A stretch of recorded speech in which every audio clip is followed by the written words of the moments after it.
Bueno, vamos a pasar ahora a la definición de flujo para llegar a la ley de Gauss. Pensemos, para entender esta idea de flujo, que hay una corriente de agua hacia acá. Aquí estoy marcando algunos vectores, velocidad de algunas gotas de agua.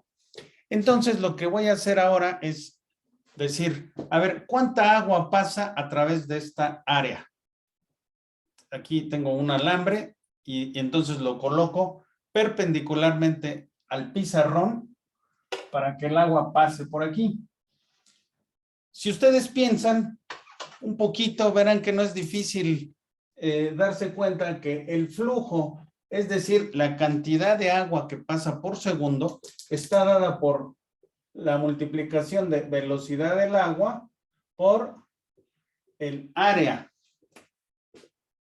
que está aquí. Por ejemplo, si yo tengo una velocidad de 3 metros sobre segundo y el área de este objeto fuera 2 metros sobre segundo, perdón, 2 metros cuadrados, entonces lo que tendría sería velocidad 3 metros sobre segundo. Área 2 metros cuadrados. Entonces, esta multiplicación B por A es igual a 3 metros sobre segundo por 2 metros cuadrados. Esto es igual a 6 metros cúbicos sobre segundo. Efectivamente, esta es la cantidad de agua que pasa por segundo. A esto se le denomina flujo. Esto nos puede ayudar a entender por qué se define una cantidad matemática utilizando el campo eléctrico y el área. Ahora pensemos que esto que está aquí es un campo eléctrico constante. Después vamos a ver otras propiedades. Pensemos que tenemos un campo eléctrico y nuevamente quiero saber la cantidad de flujo eléctrico que pasa por esta área, ¿verdad? Es un símil. Tengo entonces el vector campo eléctrico y el área. Y entonces definimos exactamente igual el flujo, pero ahora será flujo eléctrico. Es igual a E por A. Claro, no vamos a ir construyendo el concepto poco a poco, no es tan simple como solamente multiplicar campo por área. Lo primero que vemos es que esta área puede ser que no esté colocada perpendicularmente, sino formando un ángulo. Y si forma un ángulo, entonces es claro que ya no va a pasar la misma cantidad de campo eléctrico. O si fuera agua, ya no pasa la misma cantidad de agua. Incluso en el caso extremo que yo ponga el área totalmente paralela al flujo del agua, pues obviamente por esta área, ¿verdad? Por aquí no va a pasar absolutamente nada de agua. Y tampoco, en el caso del flujo eléctrico, no hay ningún vector campo eléctrico que atraviese esta área. Entonces se ve que tiene que ver con el grado de inclinación. O sea, si yo la inclino, lo que es importante es esta, que es perpendicular. No esta área, ¿verdad? Sino, no esta área, sino esta que es perpendicular al flujo. Esto, la manera de hacerlo matemáticamente más simple es a través de un vector.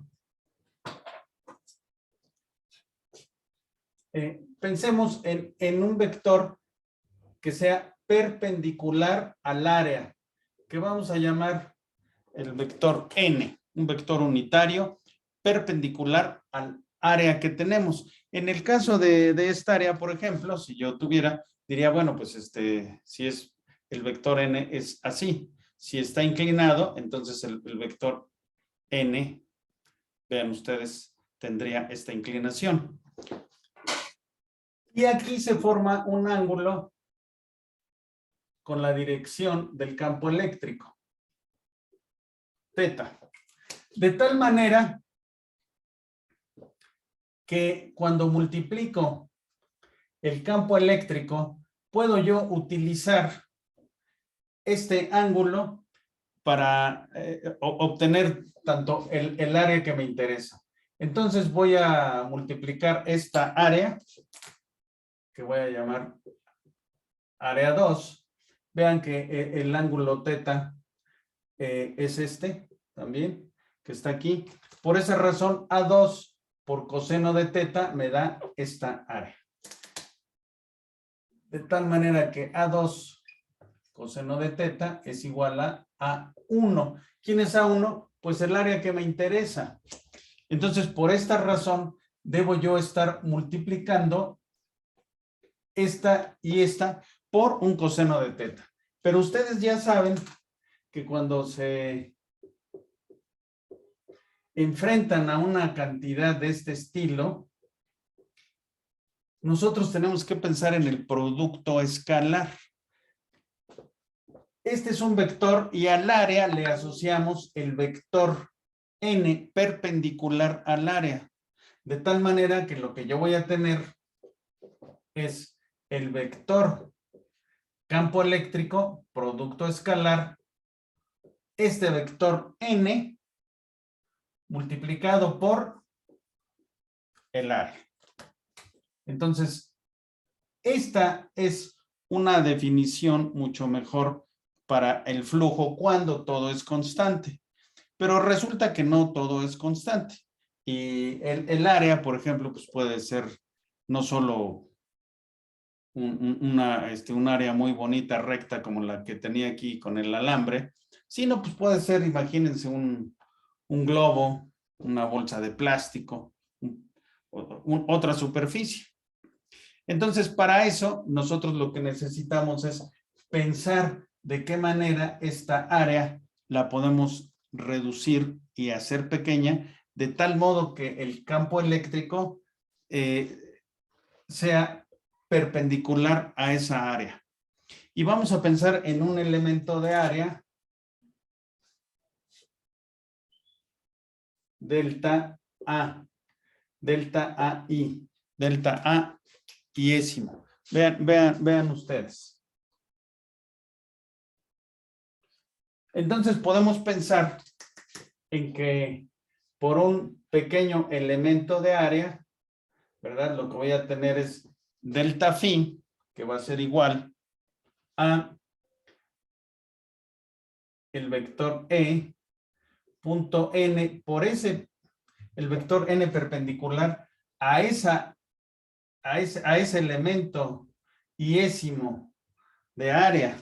Vean ustedes, observen este producto escalar. Esto es delta phi. Vean el significado de delta phi. Entonces, si yo quiero obtener phi, lo que necesito hacer es delta A muy pequeño. Es decir, que phi, perdón, dije delta phi. Si quiero obtener phi, necesito hacer delta AI muy pequeño sobre un elemento de área y obtener el límite de la suma para cuando delta AI es muy pequeñito.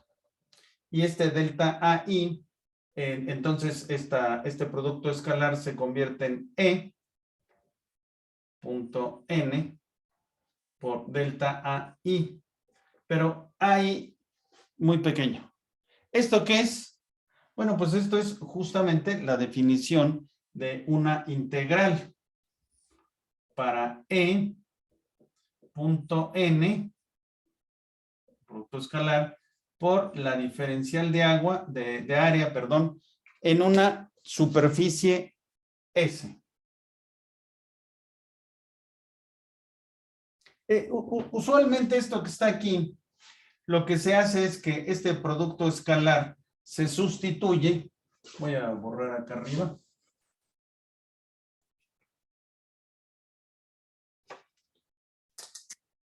Y se dice, bueno, lo que tenemos es la integral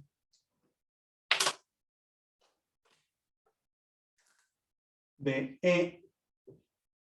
EN por la diferencial de área en una superficie donde EN lo que va a representar ese EN va a ser precisamente el campo perpendicular a esa diferencial de área.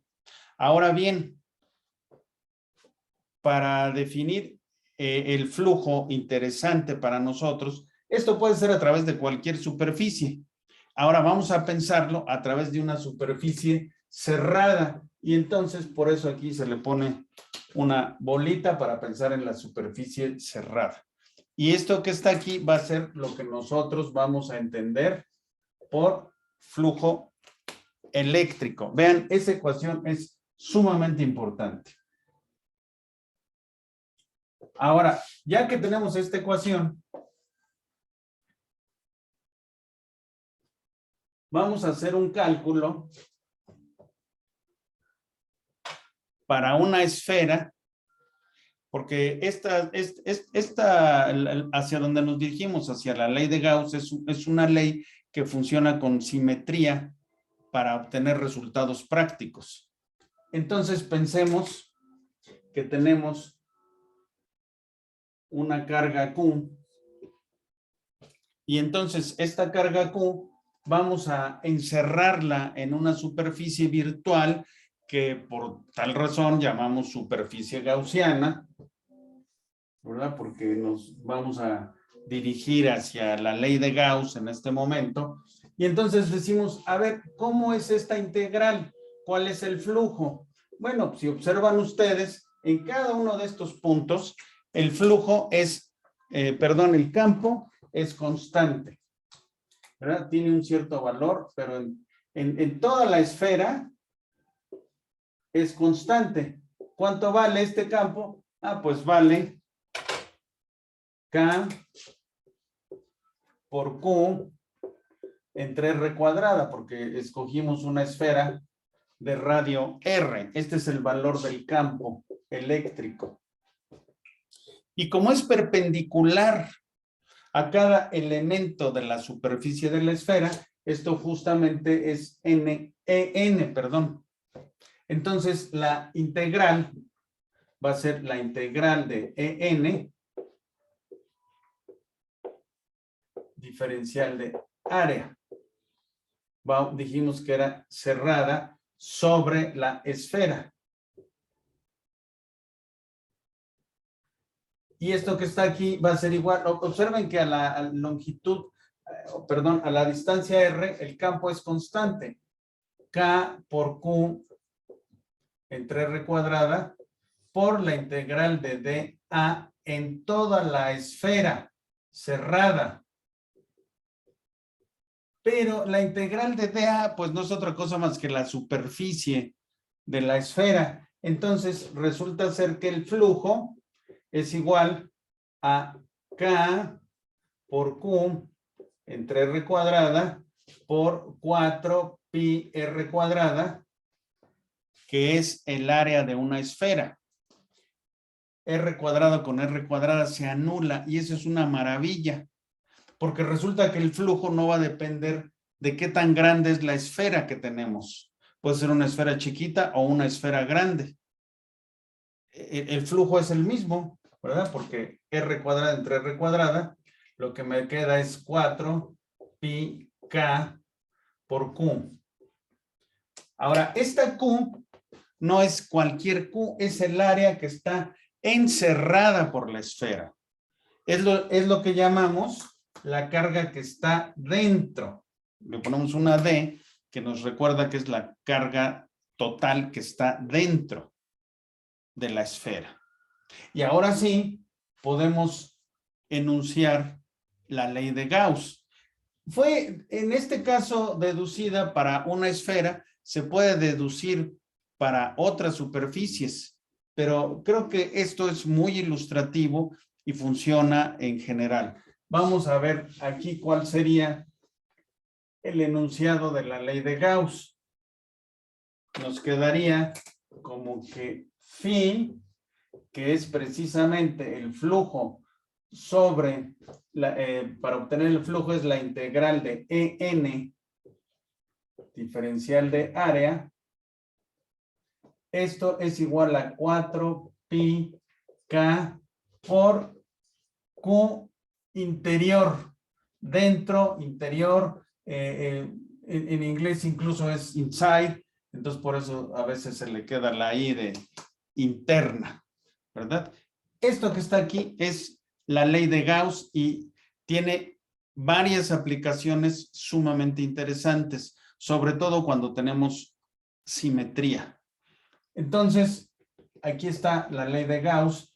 Lo que nosotros tenemos que hacer es obtener el flujo y lo podemos igualar a 4πk veces la carga encerrada por la superficie a través de la cual estamos haciendo esta integral. Ley de Gauss. Muy importante porque nos va a permitir hacer una gran cantidad de simplificaciones, tal vez no una gran cantidad, pero sí varias simplificaciones que vamos a estar usando a lo largo de este curso. Ok, enseguida vamos a resolver algunos problemas utilizando esta ley.